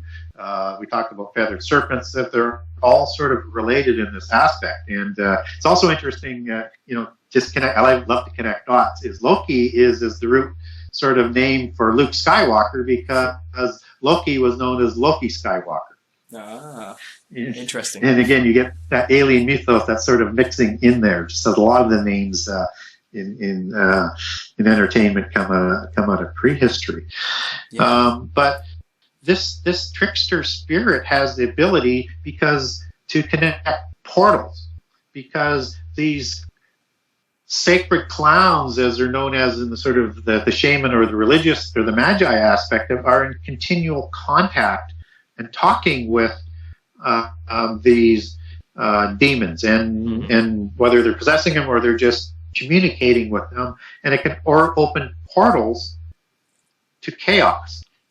And before creation. And again, when we talk about CERN, or we talk about portals and all the different reaches where portals go through, fairy mythology, alien mythology, and now all of a sudden we look at these clowns as being these religious leaders as shamans that go back to this religion of Enoch and Atlantis and the antediluvian epoch, all of a sudden you just start to go, oh my God, how far does this reach? Well, if you go through all ancient tribes from spanning from the China, Australia, Aborigines, all African tribes, North American, South American tribes, the Druids and things like this, they all have a jester archetype character within the gods, and that the people would do rituals, dress up as. And they were always very bizarre-looking, psychedelic, clownish-like creatures. Very similar. They're usually black and white is a common motif across all of them. Having two horns, which are wobbly and furry, bushy skin, or like some of them are just balls of hair. It looks like, and that's a very common theme as well. Again, another significant connection to Nephilim is they were known as being very hairy beings. That's it. Yeah, exactly. And another thing which I found, this is something I've kind of connected, is if you consider a carnival or a fun fair as this place where there's a big wheel of light spinning constantly, and there's many lights flashing and multicolored bulbs going off all over the place, and it is the natural habitat of the clown, physically speaking. So symbolically speaking, does that represent the kind of world they're in as spiritless bodiless spirits? The fractal psychedelic realm people experience on ayahuasca, or on DMT, let's say. And it's regularly reported by secularists, people who don't have a clue anything about this, that they see jesters when they take these consciousness transferring drugs. Jesters are common, and they usually mess with them, attack them, swear at them, joke with them, tell them lies, tell them all sorts of things, contradict themselves, joke, dance and laugh around whoever's in that realm for the 10 minutes they're there, And these commonalities of the carnival, this place where there's a giant wheel, the portal spinning, if you put it on a time lapse, it's a constant wheel of light. So if it's symbolic, I don't know if it's done on purpose, but it seems like some kind of it could be, it could be the spiritual manifesting in the physical in some way. This place. They are always inundating us in every environment where that belief system is positioned with its allegories and symbolism. So you think it's intentional then? Well, that's interesting. Yeah, it could be. I do wonder sometimes what is spiritual in nature and what is really man-made. And that's something which could be intentional, and I can see how it was done. Another thing which I do think is specifically designed and intentional is nothing against the homosexual community. I love them all, and I want them all to be saved like everyone else. But the movement of gay pride, this idea of having a festival going through the streets, and you see these, usually the people there dress in clownish, colourful, feathered, bright clothing with the rainbow flag going all over the place. Not dissimilar from the multicoloured pattern seen at a fun fair or a carnival. Which I believe, again, represents the realm within the Nephilim, where they are disembodied right now, looking like jesters and clowns, that's kind of probably their form right now. The psychedelic coloured clothing and patterns represent that, I think, like the diamond shape or the Harlequin pattern. But you see this Pride Festival, and obviously the Nephilim, where is another word for pride, proud, they were very proud, over the top, self-loathing, narcissistic race of people. And then you apply, a pride parade to these people who are dressing like clowns and jesters, celebrating sin, as we would call it, in debauchery, walking naked through the streets where children can see them, involving children in this type of thing. Obviously I don't want to get on that now, and go down that debate, but symbolically speaking, I see it again, the Nephilim manifesting themselves in the physical through people, acting in such a way and dressing in such a way, just like people dressing up as creepy clowns to scare them. Why the clown? And why is it been released recently as well, coinciding with this? Is it symbolically saying the Nephilim are returning? Is that what it's all trying to say? Yeah. Well, it seems to be in their belief system, they have to tell us what they're going to do beforehand, and they keep their mythos and their religion and their beliefs alive continually, and in all sorts of aspects. And people don't know, just as you described, about all of the imagery that's in the gay movement. That is all typical demon and Nephilim imagery. They just don't realize. Well, it looks so beautiful, doesn't it? So colourful and so bright. Yeah. Lucifer poses as an angel of light, no Marvel. Yeah. And again, Marvel magazine, Marvel, which is about superheroes, which are modern day Nephilim, referencing that very quote that Lucifer poses as an angel of light. So it literally is all pervasive. We're getting into that idea again, aren't we? That how do you explain something so big so quickly? Because it just goes on and on and on and on and on. And as you get into that superhero thing, I mean, those are definitely reflections of the Nephilim, and you know, and again, sort of connecting that with the clown thing and the history of the clowns. And you may have covered this, but I'll throw it out in case it hasn't been covered. Oh, go ahead. Is that, you know, as the gestures and the jokers are evolving through the Middle Ages, and they're trying to hide from the Catholic Inquisition and being called witches, and they're still being part of the court, and they're still trying to keep the king reminded through humor of his fallibility and sinful nature as they believe in their belief system. If for whatever reason they fell out of disfavor as a gesture or joker of the royal court, they would be mutilated, and typically mutilated in the face. So now you roll that forward to Batman and the Joker, and not only does he have that Joker title, not only does he have the white face and the clown-type face, he has the mutilated face as they roll this allegory forward. And of course, you know, Batman is just another superhero, and Gotham, it comes from Gotham. And as you go through the Batman series, it is absolutely inundated with an allegory that even associates New York City, or Gotham as they have it, with Sodom and Gomorrah. And I'll write my book, The Connections of Nephilim to Sodom and Gomorrah, not only just with homosexuality, but all sorts of sexual violations and other corruptions, and that they were involved there. They tell us their history over and over and over and over and over. People just don't recognize it. Well, isn't that such a fascinating allegory with the Joker, though? The idea that the Joker falls out of grace with the king, the system of authority, and is mutilated and cast down into a pitiful state as a result.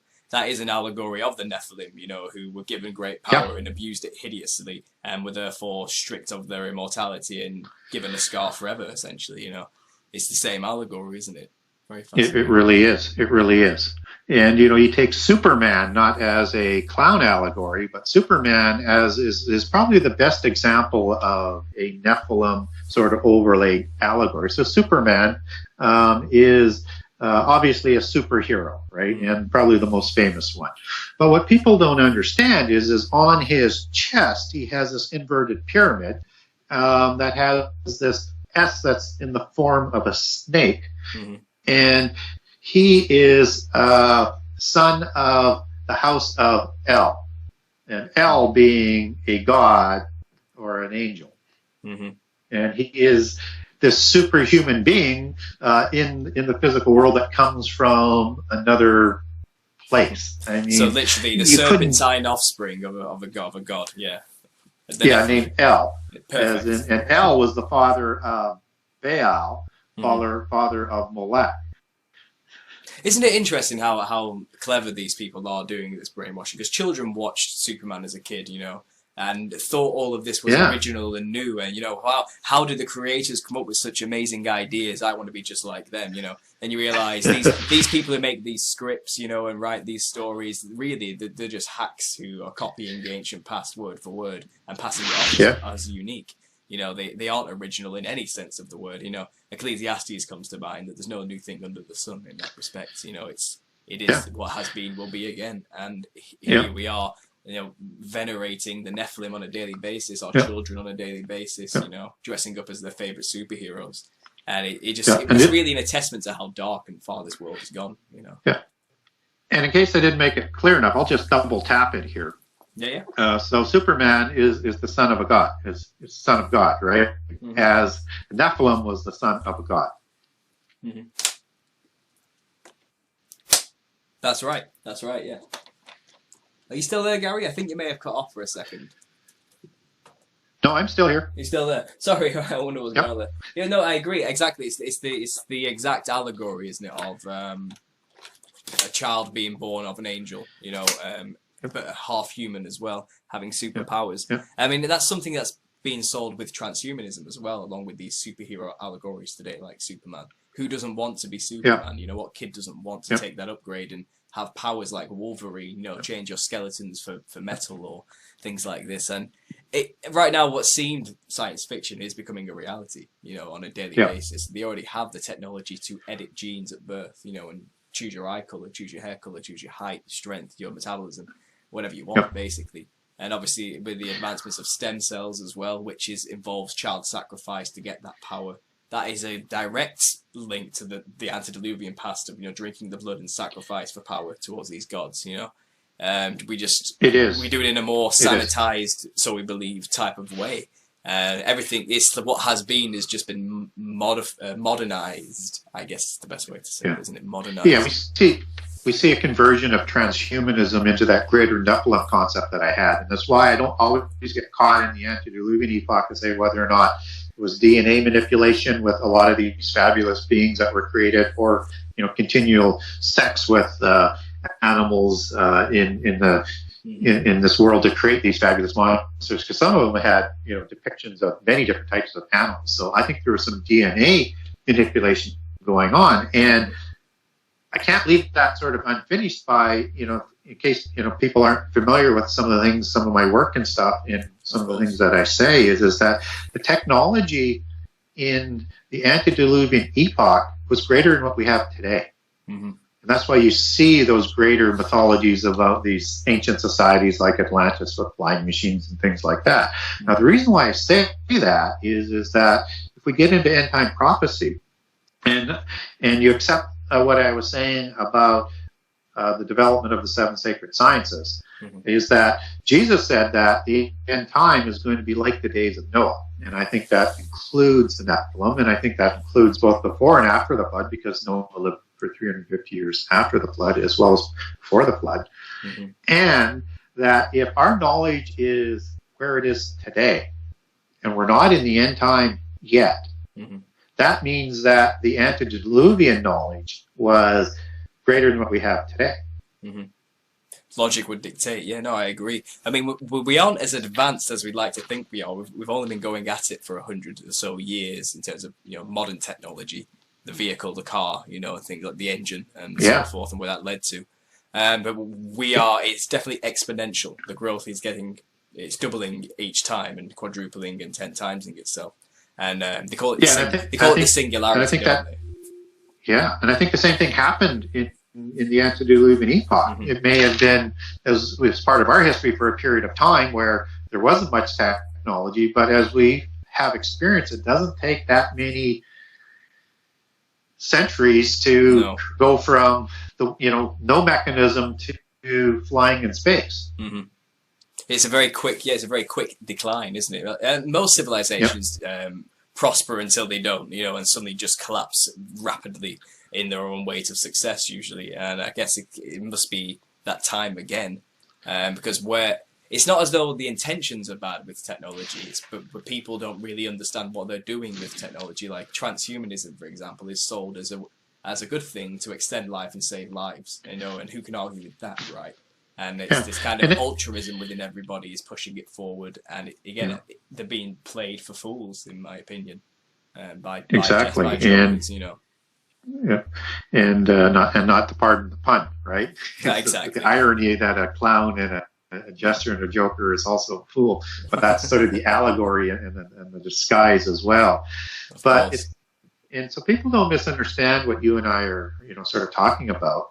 I don't think you're against knowledge and technology, and I know I'm not. I'm not against the sciences. But what we learned is that this knowledge and technology can be used for good, or it can be used for evil. And typically we get both. So it's that application of the knowledge which is always dangerous. And so as we go forward with transhumanism and all these other different technologies that are coming at us, we're going to see the good side of it, because that's what we want to see, and we're going to want to embrace that. Of course. But I don't think the world has the wisdom to recognize the downside and then do something about it.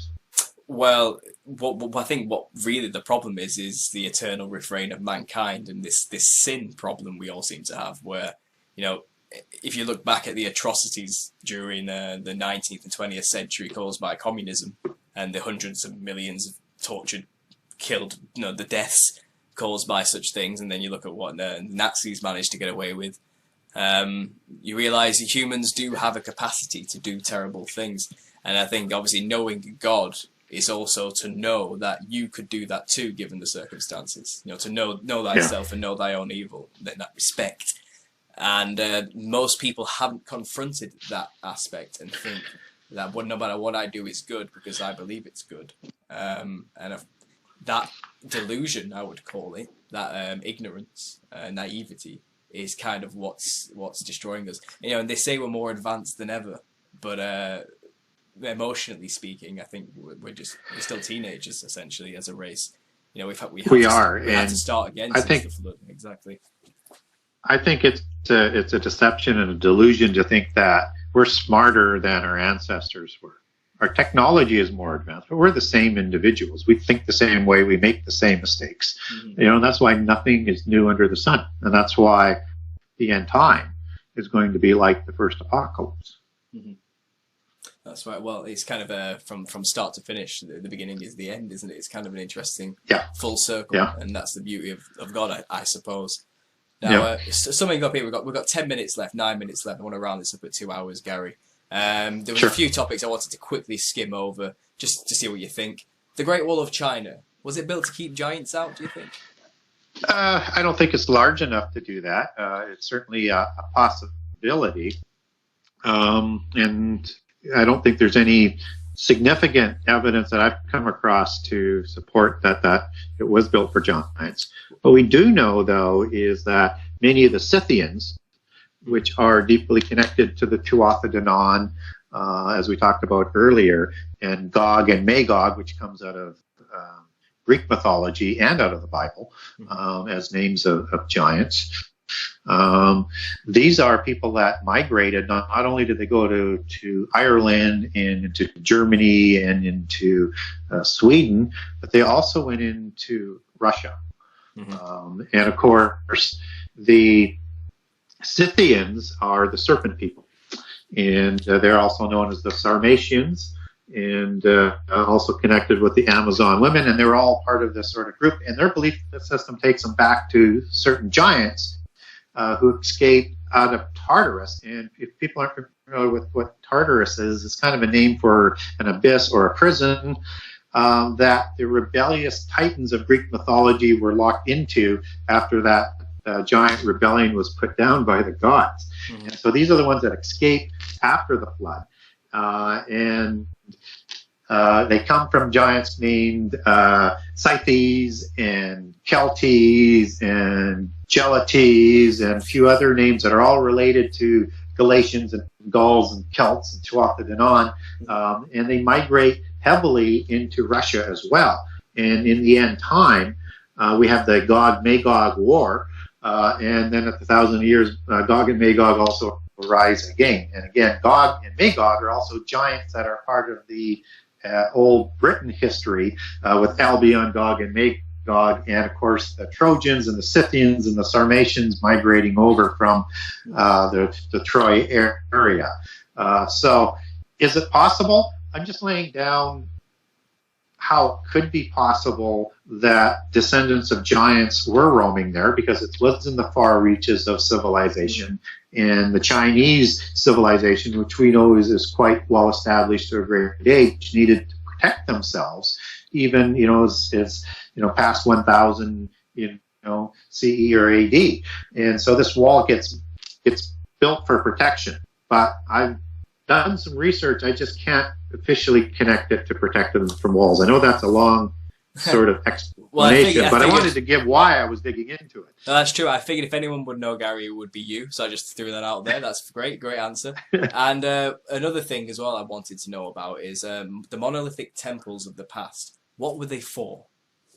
These huge structures which can't possibly have been built by us, because the stones themselves are just unfathomably heavy and large.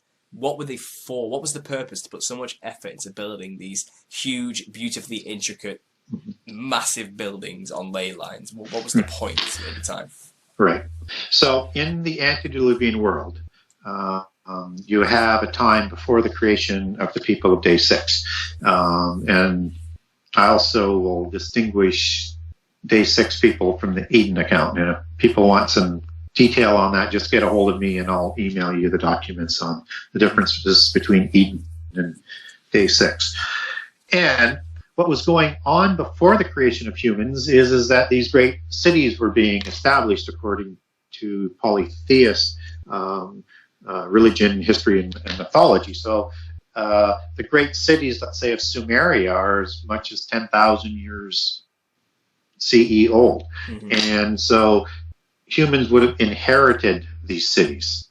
And when humans get formed, created, they are rounded up by the Watchers or the Seraphim angels who governed over the many civilizations of the antediluvian world, not just Sumeria, or in the biblical narrative seems to be closely associated with Sumerian civilization, but there's also Atlantis and there's Mu and Asgard. There's as many as 9. Most people say 4, some people say 7, but as many as 9 antediluvian civilizations that are ruled over by these Watchers. And the nomads, the wanderers, are gathered in and given food and educated to a certain degree to build more of the cities under their instruction, and also developing the sciences to do it on their own to honor the gods. Right. So these great megalithic structures, and I don't care whether you're talking about Machu Picchu or Stonehenge or these great underwater cities, pyramids, there's so many different forms of these great structures that are all around the world, were there to honor and worship the pantheon of gods in those different civilizations. So this is all part of what I was talking about before, was that science was developed to lead people away from God, not to honor God, not to give him credit for anything, and to build monuments to their pantheon of gods and to honor their gods, just as Nimrod was doing at Babel. Right, so basically they're there to distract the people into worshipping the wrong gods. Yes. To not worship God. If you're going to do that, then I guess you would make the most beautiful looking structures you possibly could to get people's eyes to look that direction, wouldn't you? It would make sense. Yeah. Right, brilliant answer again, thank you. And finally, very quickly on this one, dinosaurs. Where would you fit this into the whole narrative?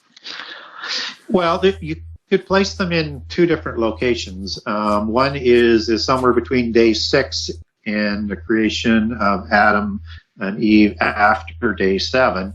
And there's a gap there.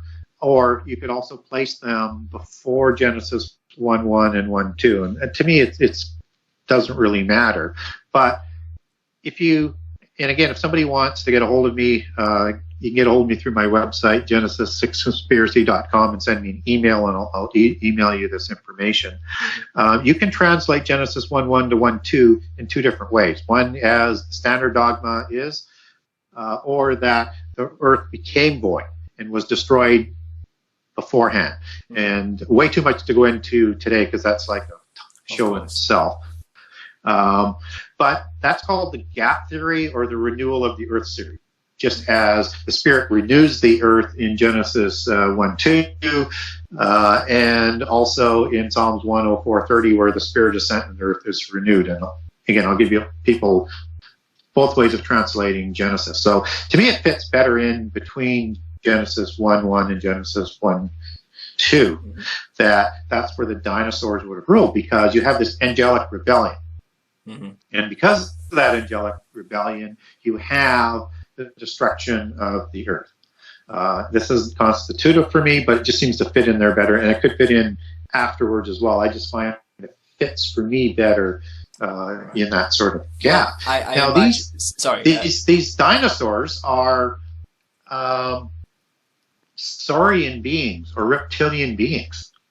This would be a favored species of reptilian, seraphim, viper, dragon, seraphim angels, right? So to me, it makes sense that they created these giant animals, kind of like their preferred reptilian image, just as Nephilim became reptilian offspring to usurp the world away from Adam's descendants. Interesting. I've not heard that perspective before. And the term dinosaur is only a couple hundred years old.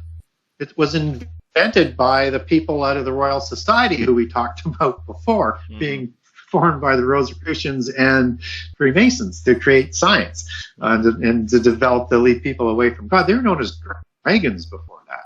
Dragons, of course. Right. Well, and speaking of dragons, they don't go that far back in history. They've been around quite a lot recently than before the flood as well. Yeah. I've heard one theory as well that dinosaurs weren't necessarily as carnivorous and as vicious back then until there was a corruption made of all life on Earth. And that's where maybe we get things like velociraptors and T-Rexes, which seem to be deformed more than fully formed animals with small arms, but huge teeth and big mouths, you know. So and we have no idea when or how that might have went wrong in prehistory. But it just seems to me that the dinosaurs are related somehow to the seraphim angels, and in the age where they ruled and then rebelled. Yeah, I guess it would make sense that they would make pets for themselves after their own liking in some respects. If they were creator gods themselves, then that would make perfect sense. Fascinating, Gary. Right, well, we've come up to the 2-hour mark now.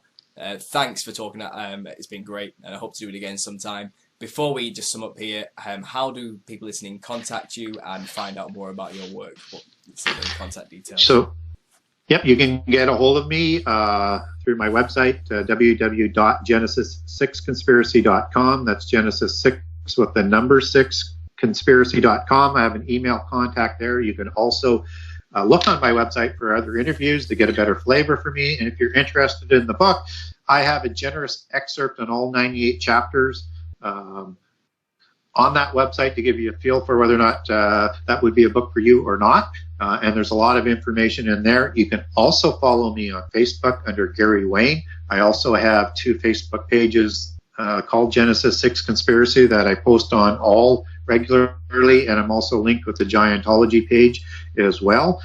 And you can also follow me on Twitter at GaryWayne63, at GaryWayne63. And if you get a hold of me with a question, I will definitely get back to you. And on most comments, I'll get back to you. Do not forward me videos and things like that, because I probably get 15 videos a day to try and review, and I can't keep up to those. All right. Fantastic, Gary. Thanks again for this. I really appreciate it. Thanks for taking time out of your afternoon. And for me, it's 10 o'clock in the evening, so it's bedtime for me. But you enjoy the rest of your day, Gary, okay? Thank you. For this. And you have a good night. Thank you. No problem. Bye now. Put your hands together one time. I want you to get together. I want you to get together.